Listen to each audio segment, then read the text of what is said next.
بیوی نے کہا اے جھوٹے اور گمراہ، اس لعین نے کہا اے فاطمہ دعی انکی یا فاطمہ حمقات النساء، اے فاطمہ یہ احمقوں کی طرح بات کرنا بند کرو۔ اللہ اکبر، اللہ اکبر۔ اگر علی باہر نہ آئے تو میں اس گھر کو آگ لگا دوں گا، اس میں رہنے والے ہر شخص کو جلا دوں گا۔ ایک خط ہے جو بیوی پر ظلم کرنے والے نے لکھا ہے حاکم شام کو، خود اس نے خط لکھا ہے کہ میں نے کیا کیا، فاطمہ کے ساتھ میں نے کیا کیا، وہ خط میں بیان کر رہا ہے۔ یہ بہار و انوار جلد نمبر 30 میں خط موجود ہے۔ اس کا یہ بیان ہے کہ میں بت پرست تھا، اپنے آپ کے لیے جب وہ اظہار کر رہا ہے اپنے ہی کسی ساتھی سے، تو وہ کھل کے بات کر رہا ہے کہ میں بت پرست تھا اور بت پرست ہی رہا۔ یہ یاد رکھیے گا، جو بیوی کے قاتل ہیں، ان پر ظلم کرنے والے، ان میں سے کوئی بھی اصل میں مسلمان نہیں، لائق احترام تو چھوڑ دیجئے، کوئی ہے ہی نہیں مسلمان اور قابل اس میں سے ایمان رکھنے والا۔ کہتا ہے ایمان کا فقط اظہار کیا، نفاق کو چھپا کر رکھا۔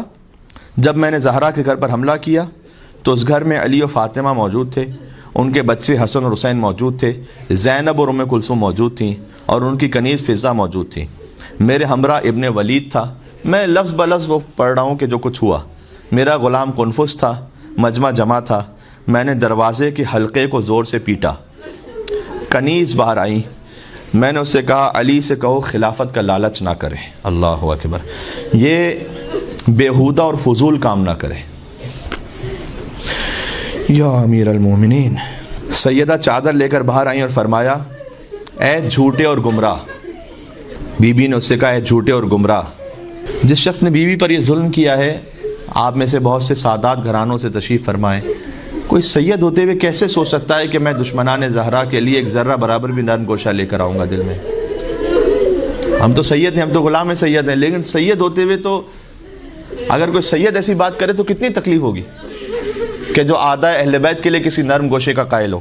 تو بیوی نے کہا اے جھوٹے اور گمراہ، اس لعین نے کہا اے فاطمہ دعی انکی یا فاطمہ حمقات النساء، اے فاطمہ یہ احمقوں کی طرح بات کرنا بند کرو۔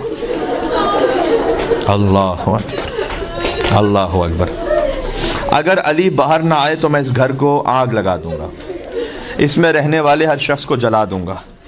وہ شخص کہتا ہے، کیونکہ وہ خط لکھ رہا ہے، تو کہتے ہیں اب ہم نے دروازہ جلانا شروع کیا، ہم دھکا دے رہے تھے دروازے کو، فاطمہ نے اپنے ہاتھوں سے دروازہ بند کر کے رکھا، تھوڑا سا دروازہ کھلا تو میں نے اس میں اپنا ہاتھ اندر ڈال دیا اور سیدہ کے ہاتھوں پر تازیانہ مارا۔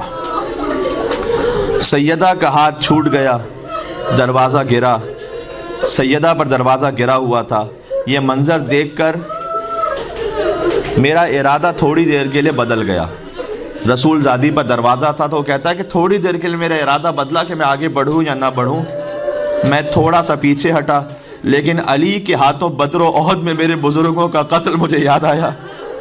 میں آگے بڑھا، میں نے دروازے پر لات ماری، زور سے دروازہ کھلا، زہرا پشت در پر تھی، پیچھے ہے دیوار، بی بی درمیان میں ہے، آگے دروازہ ہے، میخیں لگی ہوئی تھیں۔ ایک دوسری روایت ہے ایسا رہا کہ سیدہ کو پیس دیا انہوں نے۔ مکنے میں بی بی سیدہ کا چہرہ تھا۔ آدھا جملہ پڑھوں گا اس لیے کہ حیا آتی ہے کہ کیا پڑھے انسان۔ اتنی زور سے سیدہ کے چہرے کے دونوں اطراف میں بی بی سکینہ نے کربلا میں تماچا بعد میں کھایا تھا۔ سکینہ کی دادی فاطمہ زہرا نے،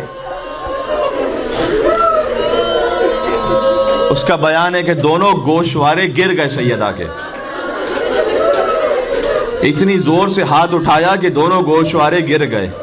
میں آگے بڑھا، میں نے علی کو پکڑا اور علی کو گھسیٹ کر میں نے باہر نکالنا چاہا، تو علی آگے بڑھے اور سیدہ گری ہوئی تھی، تو علی نے سیدہ کے اوپر چادر کو ڈال دیا۔ اب یہ میرے اپنا ایک تخیل ہے کہ جیسے کسی میت پر آپ چادر ڈال دیتے ہیں، ویسے علی بن ابی طالب نے سیدہ پر چادر کو ڈال دیا۔ سیدہ کا درد حمل شدید ہو چکا تھا، محسن شہید ہو چکے تھے، لہٰذا علی ابن ابی طالب کے آنسوؤں کو لے کر بی بی اپنے شکستہ پہلو پر لگایا کرتی تھیں روایت میں، اور کہا کرتی تھیں کہ مظلوم کے آنسوؤں میں اللہ تعالیٰ نے شفا کو رکھا ہے۔ یا اللہ یا اللہ۔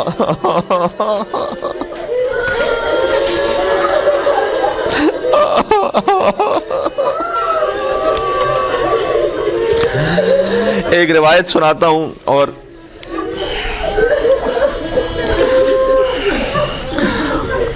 اب کیل بی بی سیدہ کے جس میں اتھر میں پیوست ہو گئی تھی میخ، کچھ دیر تک انہوں نے دروازے کو دبائے رکھا۔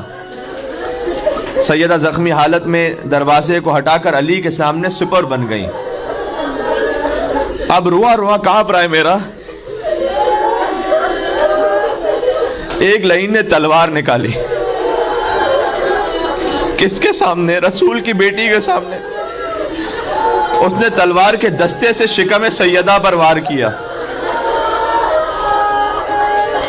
بی بی سیدہ کی صدا آئی، یا فضہ فخذینی لقد سقطت ما فی بطن احشائی، اے فضہ مجھے پکڑ لو، میرے بطن میں جو تھا وہ مار دیا گیا۔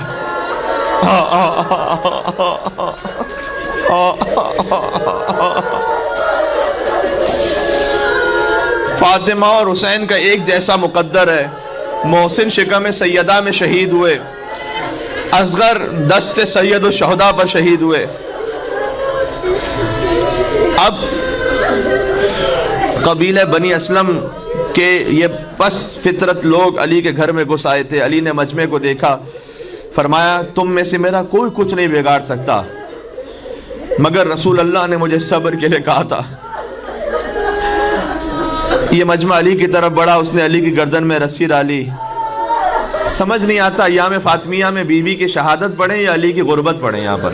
اب ایک وقت آیا، وصیتیں بی بی سیدہ کی ہیں جو لکھی ہوئی ہیں کتابوں میں، پھر ایک وقت آیا کہ بس بی بی فاطمہ گزر گئی، آج شہادت کا دن ہے نا۔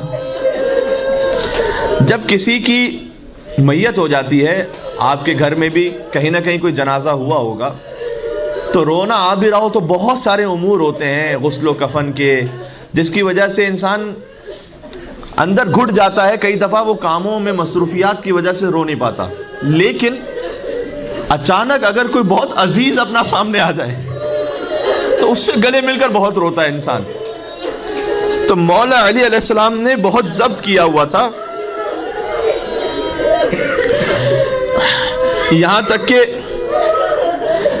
سلمان کہتے ہیں کہ آدھی رات کا وقت تھا، میرے گھر کے دروازے پر دستک ہوئی، میں نے دروازہ کھولا تو دو شہزادے ہیں جو سیاہ لباس میں کھڑے ہیں۔ کہا سلمان بابا نے بلایا ہے۔ ہر بات اب کتاب میں نہیں لکھی ہوتی، اب میں کچھ بین السطور پڑھ رہا ہوں۔ علی دروازے پر بیٹھے تھے، دور سے سلمان کو آتا ہوا دیکھا، علی کا ضبط ٹوٹ گیا یہاں پر۔ سلمان کے گلے لگ کر کہ سلمان زہرا کو مار دیا گیا، علی تنہا رہ گیا۔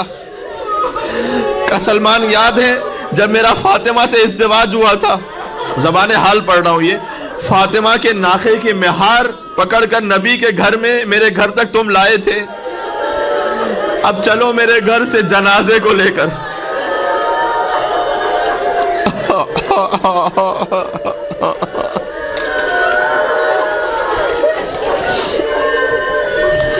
جنازہ تیار ہو گیا، مولا نے فرمایا حلمو تزودوا من امکم، بچوں ماں کا آخری دیدار کر لو، خداحافظ کہہ دو۔ بچے آگے بڑھے، فحنت ونادت وصاحت ومدت یدیہا وضمہما الى صدرہا ملیا۔ علی جیسا انسان قسم کھا کر کہتا ہے خدا کی قسم، جب بچے ماں سے لپٹے ہوئے تھے تو میں نے دیکھا زمین و آسمان کے درمیان صدا آ رہی تھی کہ فاطمہ سے جدا کر دو، اے علی بچوں کو فرشتوں میں کوہرام بپا ہے۔ بی بی نے زور سے جھینپ لیا حسین کو اپنے سامنے۔ آج بھی یاد ہے ایک ماں کی محبت کا سما، جس گھڑی دہر سے رخصت ہوئی خاتون جنا، صحن میں رکھا تھا تابوت، علی تھے گریاں، رو کے حسنین صدا دیتے تھے بولو اماں۔ مامتا تڑپی تو دستور کہن ٹوٹ گئے، سن کے بچوں کی صدا بندے کفن ٹوٹ گئے۔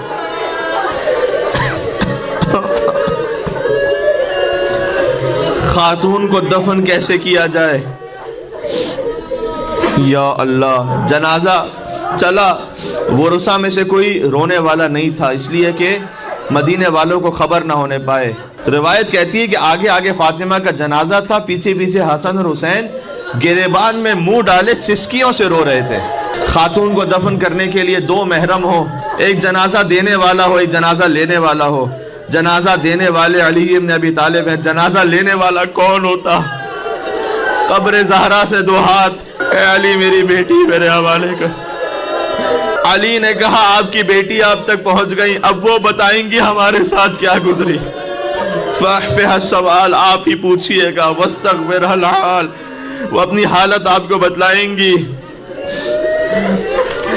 اس وقت مولا علی نے، روایت کا مفہوم یہ ہے کہ فرمایا کہ یا رسول اللہ لقد استرجعت الودیعہ، یہ امانت مجھ سے واپس لے لی گئی ہے، لیکن جب یہ امانت آپ نے مجھے دی تھی تو لم یکن ضلعها مکسورا، اس وقت زہرا کی پسلیاں ٹوٹی ہوئی نہیں تھیں، اب جب میں امانت واپس کر رہا ہوں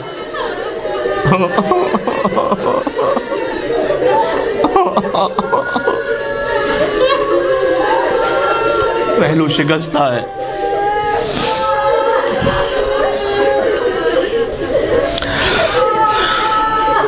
مجھے نہیں معلوم آدھی رات کی تاریکی میں زہرا کو دفن کرنا زیادہ سخت تھا یا شام غریبہ ایک یتیم بچی کا اپنے باپ کے لاشے سے لپٹ کر رونا زیادہ سخت تھا۔ وہاں بھی زہرا آئی تھی، اے میرے لال آجا کربلا کی زمین جل رہی ہے، آئے میرے حسین میری گود میں آجا، آجا میرے بچے میری آغوش۔